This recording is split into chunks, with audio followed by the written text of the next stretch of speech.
Magandang araw mga repa. Gagawa na naman tayo ng video. Song video na to is random lang na usapan tungkol lang sa lookism pa rin tsaka sa dating in relationship. So napapansin ko nga sa online is doon na nga talaga pupunta to, itong date pro na to. Kasi yung mga babae, nakikita ko doon is talagang marami nga talaga silang option. Yung iba kasi estudyante pa kasi nga K to 12, 'di ba? Nagka-college students. Tapos sabay nagpo-post lang as sideline dahil kailangan nila ng tuition fee or pera. Pero kasi nungalingan 'yun, pambibili lang ng telepono 'yun. So, parang nangyayari kasi is doon na nga tayo pupunta. Kasi nga yung mga prime age na babae is doon na nagre-resort na mag-pro na lang talaga. Kasi karamihan, ang bulk talaga, ang dami talaga mga prime age. Tapos pinupurso nila yung schooling nila at the same time. Pang tuition daw. So parang, habang dun sila sa stage na yon, nagpapakasasa sila sa date pro. Kasi yung pro na to is parang overnight din siya eh. Depende sa lalaki, meron din 3 hours, merong date din talaga, may kain, tapos sabay ano. So namimili din sila ng customer nila na medyo pasok sa threshold nila. Tsaka syempre maraming ini-entertain yan dahil pera naman talaga ang unang ano. So, pagka dyan sa sinabi nating past na 25 na yan is dyan yan sila maghahanap ng ng parang beta box provider. Kaya karamihan talaga ng bulk ng relationship talaga is beta boxing din talaga ang end up eh. Yung nice guy finish last. Yung mga walang experience. Tapos biruin mo yung mga prime age na babae, 18. Minsan nga below pa sa 18. 18 to 25. Is nagre-resort na lang ng ganon sideline pro. Now, hindi ko to sinasabi na lahat ng babae ha. Pero mostly doon na nga papunta kasi nga yung mga babae ayaw na magano makipagrelasyon kasi nga gusto na nga lang nila yung mga napeperahan. Pero at the same time may itsura pa rin kahit papaano. Kasi yung mga nakikita kong mga customer dun, may itsura din naman yung lalaki. Tapos may pera, tapos parang ini-enjoy na lang nila yung iba-ibang experience, iba-ibang hotel.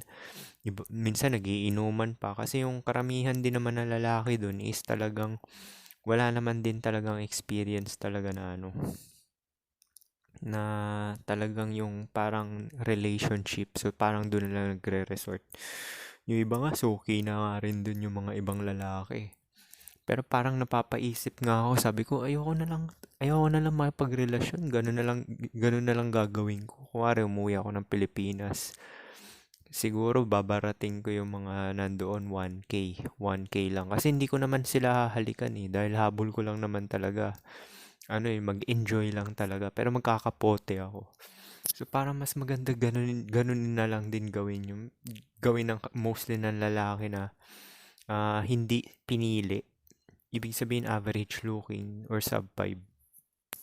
Which is yung hindi naman talaga sila um, genuinely attracted yung mga babae, gagamitin lang ng beta box. Sinesave nila yung nice guy na finish last eh. Sa pang long term security. Kasi yun din talaga ang pinakamahalaga sa babae. Na hanggat maaari yun gusto nila eh. Kaya nga sinasabi nila seryoso, seryoso yung hinahanap nila ganyan. Panay ganyan. Pero sa totoo, hindi naman talaga yun yung dinidikta ng biology nila.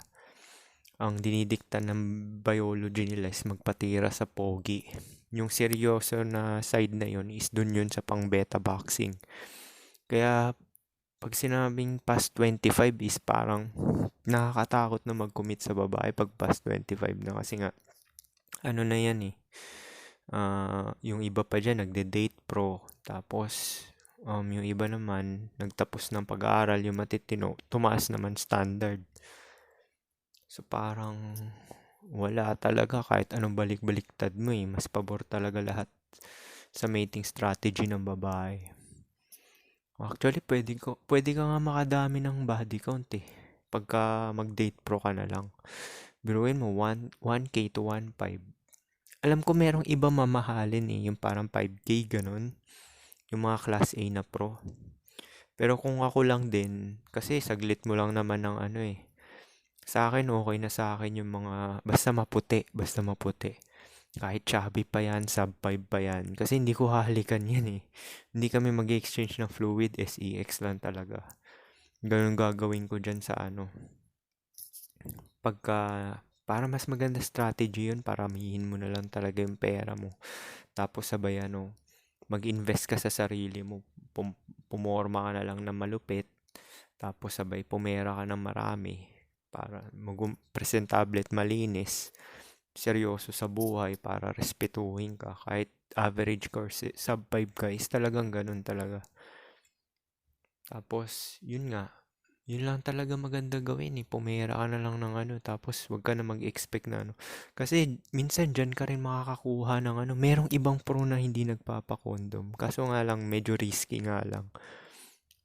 Siguro pag trip ka, no? Ba't kaya sila ganun? Hindi nagpapakondom. Kasi merong iba, hindi nagpapakondom eh. Siguro gusto magpaanak, no? Kasi nga, iniisip may pangbayad ka, ibig sabihin may pera ka, pwede kang, ano ka, future prospect ka na beta box. Actually, yung mga pumapatol sa future prospect yan ng beta box eh. Meron isang babae, 23. Na-scam siya ng 27 years old na lalaki kasi half lang yung binayad sa hotel. Yun yung nakita ko. Tapos sabi, meron bang ganun? Meron palang hotel na after nyo ng action, yun yung bayad. Last. So, meron palang ganun. So, na-scam daw siya. Tapos may ini-entertain ng pro yung ano, yung lalaki. Kasi kasi yung lalaki na yun merong asawa at anak. So, parang tapos siya pa yung consistent na ng ano. Actually, yung mga pro na babae, magaling manguto. As in talagang sa chat mababasa mo. No, nakakatawa nga eh. Gagalingan daw yung mga ganyan. So, parang mas maganda ganun na lang gawin mo kaysa mag-commit ka eh. Kasi talo ka pag nag-commit ka eh. Biruin mo kung base lang to sa logical ka. Kaya pala yung sinasabi nila, juice is not worth the squeeze. Kaya yung mga chad din, nanghihit na lang ng marami, hindi sila nagko-commit kasi nga, juice is not worth the squeeze din. Yun din yung perception ko, kaya nga ngayon, single pa rin ako, hindi ako nagko-commit talaga eh. Ayoko makipag-live-in, ayoko mag-asawa, ayoko rin mag-anak. So, kasi biruin mo, mag-aanak ka, tapos sabay, out of pressure lang or out lang sa desire mo na magkaanak. Tapos di naman sigurado na lilingunin ka niyan. Tapos may chance pa na paano kung nag-fail yung anak mo, di pa rin, mahirap di aakuin mo pa yan hanggang pagtanda. Kahit renta na, papakainin mo pa. Tapos ganun nga, paano kung yung babae, iniwan ka rin, may anak kayo, o hindi ka na nakikita nung ano. So, hindi rin siya worth it eh. Kaya yung mga pogi rin talaga eh. Ginagawa nila, nanghihit lang sila eh. Yung ibang mga pogi, nandi-virginize lang, isang hit lang, tapos aalis na. Hindi na nagpaparamdam, nag-ghost na. Actually, sa mga online dating, ganun eh. Ganun na ginagawa ng mga lalaki. Kasi nga, wala na ring game sa mga black pillar dito. Tsaka yung mga pogi moves is, yun na rin talaga yung ginagawa, 3 strikes rule. Na ano, hindi pa nga abot ng 3 strikes yan eh. Actually, una pa lang talaga dun na magkakaalaman eh, kung gusto ka talaga or hindi. Kasi nga, pag ayaw niya sa una, bibigyan ka ng assurance. Pag walang assurance is, huwag ka na magsayang ng oras kasi ibig sabihin ayaw ka talaga. Kaya yung 18 to 25 na territory is pang may itsura lang talaga yan eh. Kasi biruin mo yung customer niya, may asawa at anak na, di ba? Pre-selected. Tapos nakita ko yung itsura. Normie yung itsura niya. Normie talaga. As in, pinapatulan talaga ng mga normie yung itsura. Swerte lang nung babae kung may high tier normie na magpo-pro Pero normie yung itsura talaga, may itsura rin yung lalaki. Kasi pinopost nila pag na-scam sila ng normie. Na pinopost nila yung mukha eh. Tapos meron namang ibang babae, yung mga kupas na, kuwari 27, papatulan na nila yung matatanda, yung mga 40, kasi kala nila kaya nilang utuin. Pero yung matatanda, ginagawa, hindi rin sumisipot. Actually, marami ring hindi sumisipot sa mga ganyan. Kung iisipin mo to, 'di ba, ang modes ng meetup na rin talaga online. So hindi nalalayo to sa meetup ng mga dating apps na pang hookups parang ganun lang din eh. Kasi meron ding hindi sumisipot na lalaki, meron ding nangi-scam na babae. So same na same din talaga eh. Tapos sabay sasabihin ng ibang tao, hindi naman makatotohanan yan na online is not real life. Nako, no, malaki influence ng online sa real life kasi nga lahat ng babae, halos lahat may cellphone na. So alam na nila yung kalakaran na wala na ring game kahit anong pangsisimp mo dyan, pang-uuto mo. Yung iba pa nga magsasabi, gusto mo lang ng libre. O alam na nila yan, kaya nga hindi na basta normie yung mukha mo, pera-pera na lang talaga labanan. Kung pogi ka, kahit ako kung pogi ako, magbabayad na lang din ako or ano. Siguro kung sa dating app successful ako na kunwari pogi ka, dating apps na sinasabi mo hook up agad, yung hindi ka na makikipagrelasyon, yung ganyan. May mga papayag din naman talaga na babae. So, yun yung papatulan mo kasi ano na rin yun eh. Libre na yun eh. Parang yung sasagutin mo lang doon yung motel. Meron din mga ibang babae rin mismo na sila na nagyayaya sa singles meetup na makipag-FWB. Kaya nga totoo yung sinabi ni Rolo Tomasi na latest na video niya na yung babae talaga FWB na lang gusto. Ayaw na rin talaga makipagrelasyon. Kasi unang-una, 80% deemed undesirable and attractive. Tapos, yung mga yan is minimum wage earner. So, hindi mo rin masisisi yung mga babae bakit nagpo-pro to mga to. Mga prime age women to nagpo-pro na lang. Tapos, total, mamimit lang din naman nila. Puro normie lang din naman yung itsura. Ganun din, magsettle sila dyan sa normie. Hindi naman talaga nila truly desire yan, di ba? So, ang mangyayari dyan is mahirap kumawala. Paano kung may option pa sila na iba? Magpabayad na lang sila dun sa mga normie. Total, ito naman yung mga regular customer. So, realistic na rin sila. Tsaka parang mautak na rin talaga. Kahit ako, kunwari, Gen Z ako ngayon. Tangina, magpupuro na lang din ako. Ganun na lang din gagawin ko. Kasi nga, biruin mo. Minimum wage earner. At least yun, may bayad ka pa. Pinaghirapan ng minimum wage earner yung pambayad sa'yo, di ba? Magkano ba pro ngayon? Kung gipit yung babae, 1,000 to 1,500. Pero parang pinaka bare minimum 1,500 eh. Ewan ko na lang kung ano edad nung 1,000 or ano. Pero sa akin, basta maputi, tapos sabay wala na akong pakialam sa mukha. Basta 1K lang, kuwari 1K, tapos dadamihin ko yan. Gagawin ko twice a week.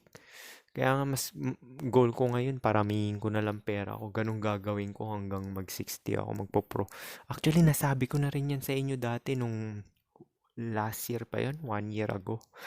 Sabi ko magpo-pro na lang ako. Tapos sabay magbe-beer house yung mga ganyan. Kaya nga sinabi ko sa inyo dati, di ba? Bago-bago pa yung video ko nun eh. Parang nasa probinsya ako nun, gumagawa ako ng video. Nasabi ko na yun, nabanggit ko na yun sa inyo nang paparami nga ako ng pera kasi nga nakikita ko na yung future ko na ayoko talaga mag-commit dahil olats ako eh. Kasi ang bulk ng ang pagpro-provide sa'yo. Tapos sabay may tendency na gawin ka pang silbidor. Ayoko nang ganun. Di pro na lang talaga. Kunwari, nalibugan ka. Ang dami mong pera, di ba? Yun na, i-shoot mo na lang. Kasi hindi rin nalalayo yung yung treatment ng pro dun sa dun sa average looking na nagbe-beta box ng pang lifetime eh. Ang kaibahan lang dun, may anak yun. May anak yung beta box provider na yun. Yun lang yung kaibahan. Pero yung treatment, dahil nga base sa looks, is same lang din talaga transaction.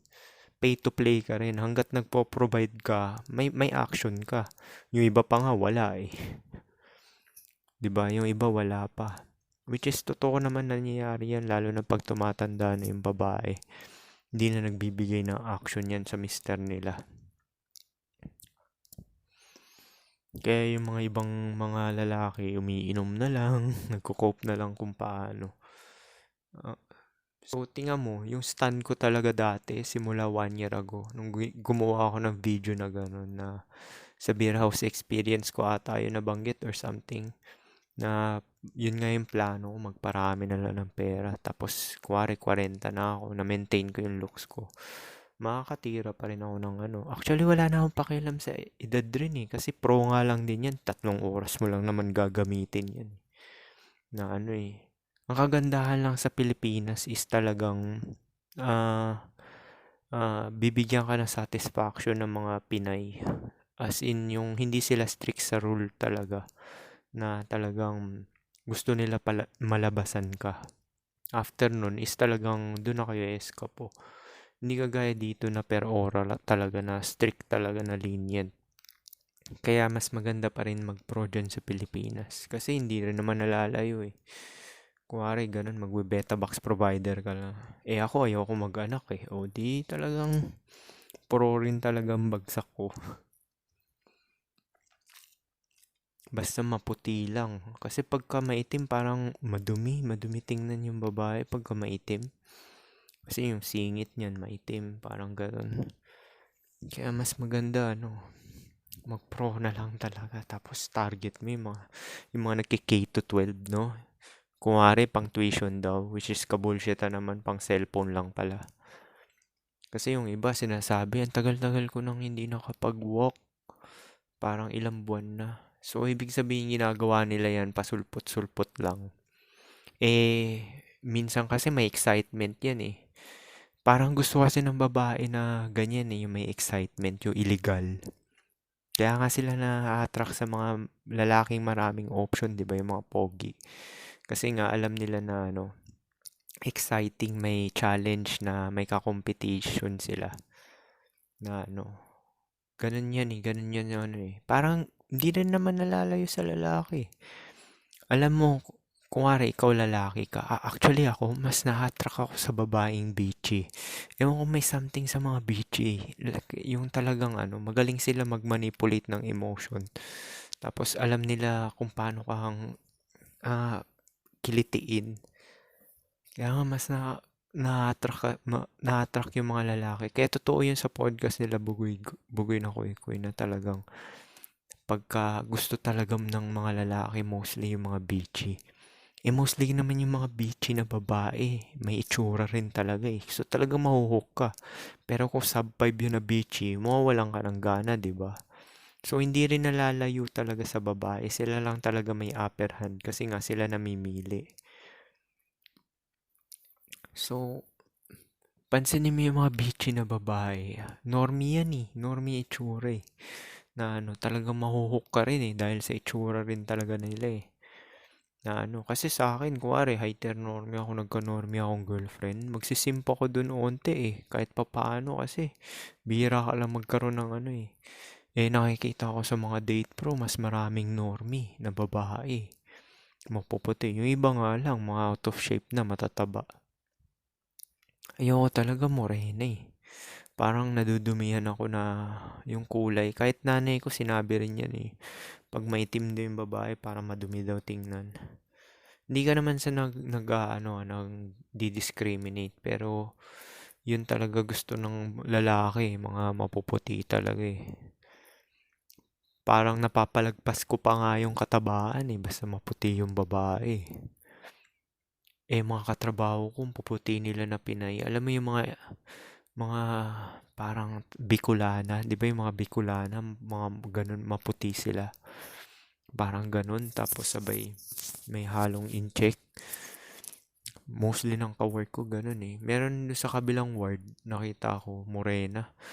Nakakawalang gana talaga pag morena, no? Kahit sila Pia Wurtzbach yung mga talagang magaganda. Basta morena, parang mawawalan ka ng gana eh. Iba nagagawa ng kaputian ng babae, naaangat yung SMB kahit sabihin mong sub 5 basta ano eh. Yung naging ex ko na ano, sub 5 siya pero maputi siya eh. Kaya nadadala rin talaga eh. Ang cute pagka mapuputi eh. Siguro fetish talaga ng lalaki yan, no? Maputi yung ano. Sabagay, instinct din yan eh. Yung desire mo, hindi mo makokontrol talaga yung gusto mo eh. Gusto mo, gat maaari, gusto mo talaga may tsura eh. So, ganun nga. Pag past 25, parang ayaw mo nang, kasi, biruin mo, makikipagrelasyon ka past 25, tapos ikaw pala yung nice guy finish last niya, no? Ikaw yung pinaka-option niya, yung last option.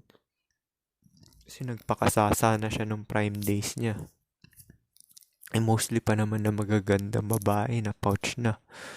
Parang single mother na, naanakan na ng mga pogi. Yung iba naman, naanakan sa one night stand. Pero tingin ko mas maraming naanakan sa ons. Kasi ba't biglang nag-boom yung single mother? Kasi titingnan mo logic to saan naanakan to mga to? Malamang ons to kasi bakit biglang naging single mother? Tapos puro prime age, mga 22, 21, 23, single mother, ganyan. Challenge ko nga sa inyo, magbukas kayo ng FB dating. Nandyan sa ganyang edad yung mga single mother, 21 hanggang 25. So prime age yan, 'di ba? So anong ginawa niya mga yan, 'di ba? Malamang nakipag-ons yung mga yan or nag-date pro pero hindi nagpagamit ng kapote dahil trip yung lalaki. Parang yun nangyari dun sa Espanyol na prime age na lalaki, 21 siya. Naanakan niya yung 18 years old tsaka 19. Tatlo ata yung naanakan niya eh. So, ganun yun. Dahil din sa ano yun, sa online din yun. Kasi ini-interview ni Rafi Tulpo, paano kayo nag-meet? Online. Tapos nag-date daw sila sa Starbucks. Tapos nung pangalawang kita, doon na nagbakbakan. Yung kwento nila eh. So sabi ko sa inyo moods talaga ng meet up talaga online. Bihira na lang yung sa totoong personal. Kasi alam mo bakit? Kasi sa personal kasi is parang may awkwardness, may nade-develop pa na kung ano-ano. Pagka online, ang dami mo ng option, nandun na mismo, parang Uber Eats na. Kaya ganun yung logic nun eh. Kaya hindi ako maasa gaano sa totoong buhay. May chance ka kung talagang high school ka or college ka, nag-start ka na ng ganyan. Pero yun nga, kung hindi ka successful dyan, game over na talaga. Huwag ka na umasa, paramihin mo na lang pera mo kasi hindi rin naiiba yan. Kuwari, nagka first GF ka ng 32 ka na or 35 ka na. Oo. Magulat ka na lang bakit ka biglang nagkaroon ng GF. Ibig sabihin, iba na habol sa'yo nun. Kahit nga 25 ka basta nagka-GF ka na ganyan, ipipani na rin kasi yun 26. Para sa akin ipipani na yun. Kasi nga, may study na rin yan sa China, di ba? Pag past 25 na yung babae is leftover na. Kasi nga, ang inaano niyan is, pag 25 na yung babae, ang iniisip na niyan yung survival na talaga. Wala pa kasi yung pressure. Kaya yan sinasabi ko, hindi genuine desire yung edad na yan Yung 26 pataas. Kasi, ang pinapriority ng babae niyan, security na. Pero ganun pa rin, normie pa rin yung papatulan nila. Kagaya nga na kwento ko sa inyo, di ba? Yung sa Date Pro. Yung nakipag-meet yung 23 years old na babae sa 27 years old na lalaki na may pamilya at anak na normie. So, biruin mo, yun pa rin talaga yung pinipili, normie. Parang boy tapang yung itsura. Pero parang nagdo-dominate ngayon yung mga mahahaba yung muka. yung kagaya nung sa akin, tsaka kagaya nung isang channel ko, isang subscriber ko. So para kasi may influence na rin siguro yung western kaya gusto nila yung ganito na shape na mukha. Dati, usong-uso yung malapad yung mukha eh. Kasi nainis nga ako dati. Sabi ko, bakit walang nagkakagusto sa akin gaano puro malalapad. So may effect talaga na brainwashing yung ano na yan, yung looks preference ng babae. Kasi nauso na nga yung K-pop, tapos yung mga chadpil na yan. Syempre nakikita rin ng babae yan. Kasi pinakita rin sa akin ng ka-LDR ko yung katrabaho niya na may asawa na tinitira yung anong tawag dito? Katrabaho ng asawa niya. Tapos pinakita sa akin matangkad yung lalaki, tapos kamukha ni Lucky Manzano or ni Taguro. Yung sa Ghost Fighter, wala lang shades. So parang mostly ganun yung mukha na trip ngayon yun napapansin ko yung parang ganito. Kaya nagulat nga rin ako kasi dito sa New Zealand, yun nga may nag-approach sa akin single mother, tapos bigla ako nagkaroon ng FWB. In-approach ako na kasi nga malaki talaga yung influence ng online. Tapos kayo mga nagko-cope kayo dito, hindi kayo sasabihin, hindi naman totoo yung online eh. Try mo mag cold approach dyan. Tingnan natin kung tatalab yan. Sa online, mas marami pang may itsura sa'yo eh. Kuwari, average looking ka. Mag-approach ka, try mo. Challenge ka sa inyo yan, try mo. Sa online, majority na nga ngayon, online na yung meet-up eh. Or kung hindi man, na-influensyahan siya ng looks preference dahil sa online na nakikita. Doon pa nga lang, online pa rin yun eh. Dahil sabi sa inyo universal yung looks na yan dahil online na tayo ngayon eh. Kaya mga nagko-cope dyan, try nyo. Tingnan natin kung tatalab yan. Tatalab lang yan yung mga nagkakadevelopan, Just Be First. Tanggap rin naman ng black pill yan. Yung Just Be First na yan dahil nung high school, ganyan. Tsaka nung college, dun lang yung mga niya, yung mga nakakamit niya. Putya ngayon, mga 14 years old, 15 years old, nagpapatira sa mga normie na, nagpapabayad pang tuition dun pa nga lang, kalaban nyo na yun Paano kung may kaklase ka na 14 years old, 15 years old? Minimit yan online. Wala ka na. Itchapwera ka na. Kaya sinasabi ko sa inyo, pahirapan ngayon kahit pa sabi mong high school ka. Which is yun talaga yung malaking chance mo talaga, high school tsaka college. Pero yun nga, ito palang trending ngayon. Tangina, dami na nagpo-pro Yung iba pa nga, minor pa na nagpo-pro. Tapos tinataasan nila yung bayad. Kailangan namang magpatira sila doon sa kapwa nila kaklase. Walang bayad. Tapos ganun din yung itsura, normie din. Doon na lang siya sa Doon na lang siya sa may bayad na malaki-laki pa dahil alam niya yung value niya dahil minor siya So, doon na nga talaga tayo pupunta. Na Kaya yung mga delusion dito, wag na kayo umasa ng genuine desire. Kasi yung genuine desire na yan is sa lang talaga yan, sa may itsura. Tsaka pang prime age lang yan, yung 18 to 25. Past dyan sa edad na yan is security na, tsaka long term, na yan, survival na.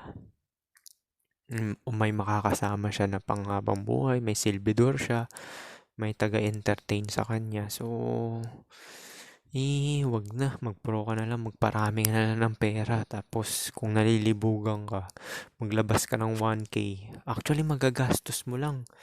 1.5 lang Kasi hindi mo naman papakainin yan dahil, yun nga yung sinasabi ko, bakit yung ibang lalaki nagpapakain pa? Kung ako niyan, hindi ko papakainin. Ba't ko papakainin? Ano yan?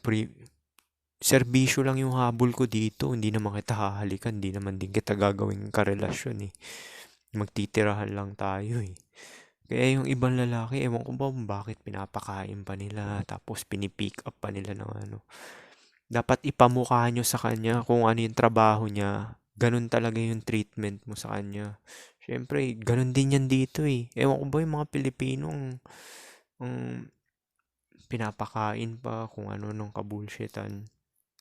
Sa bagay, hindi mo masisi kasi mga normie yung mga yan eh. Tsaka mga drought yan eh, di ba? Yung ibang mga drought. Siyempre, pagka wala kang experience, yung beta conditioning pa rin talaga nangingibabaw. Na papakainin mo, tapos sabay date kayo.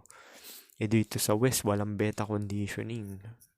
O, oras-oras ang binabayaran dito. Magkano, action agad. Wala nang kain-kain, yung mga ganyan. Kaya nga, namimihasa yung babae, tinataasan nila rate eh. Dapat nga yung pagpupro na yan, 500 lang yan. Fixed rate lang yan, kahit ano pang edad mo eh. Kasi ang goal lang naman talaga dyan, kung logical ka mag-isip kung wala kang pakialam sa edad, kasi hindi mo naman yan gagawin ka LTR or girlfriend eh. Alam ko pang pleasure, pero pareho lang yan ng pepe. So kung iisipin mo, ba't ka gagastos ng pagkamahal-mahal, di ba?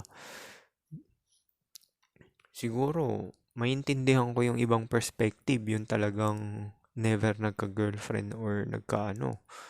Okay lang na ganun, na gumastos sa prime age na or below pa. Pero yun nga, pagka nakatikim ka na is, wag mo na, wag mo na, ano, doon ka na lang sa mura. Kasi, ang end goal is, makalabas ka lang naman ng kalibugan eh. Eh, magkakapote ka rin naman, di ba? Tsaka tingin din sa'yo nung babae, ganun lang din. Hindi ka naman yan din siseryosohin dahil normie ka lang din naman. Yun lang din tingin niya sa'yo. So, ganun lang din dapat tingin niya sa'yo. Ikaw, customer niya, siya, tingin mo sa kanya is para usan. Ganun lang talaga. Actually, kung iisipin mo, yung mga pamilyado ngayon na beta box provider na may anak, parang ganun din yun eh. Ganun din yung tingin ng babae dun sa asawa nila eh.